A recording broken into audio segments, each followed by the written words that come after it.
यीशु के कहानी। क्रूसवा पे प्रभु मारल गईले, गिरे आँख से पानी।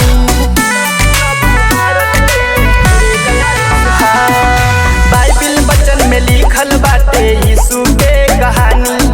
क्रूसवा पे प्रभु मारल गईले, गिरे आँख से पानी। नाम लेला हो नाम लेला, नाम लेला प्रभु के बाधा टरी हो। सैताना वो तोहार कुछ ना करी हो। नाम लेला प्रभु के बाधा टरी हो।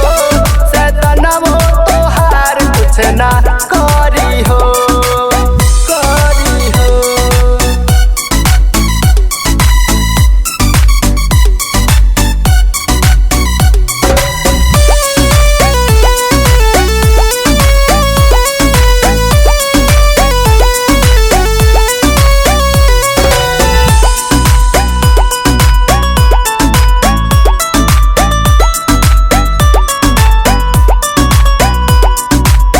दिल में बसल प्रभु सुनी है जरूर हो। चर्च में चला बहनी दुख हो दूर हो। हाँ, दिल में बसल प्रभु सुनी है जरूर हो। चर्च में चला भैया दुख हो दूर हो।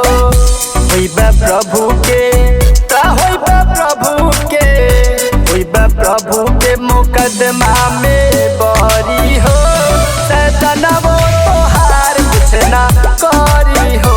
नाम लेला प्रभु के बाधा टरी हो। सैताना वो तोहार कुछ ना करी हो।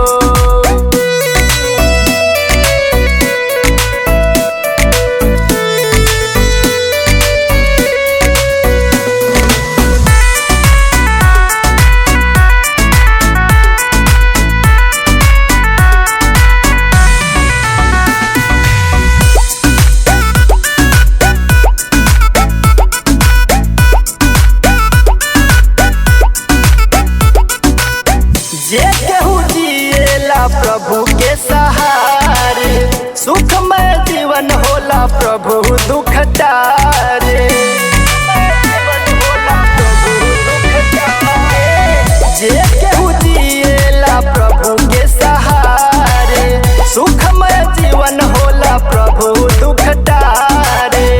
यीशु नाम के हो, यीशु नाम के, यीशु नाम के ज्योति मन में जरी हो।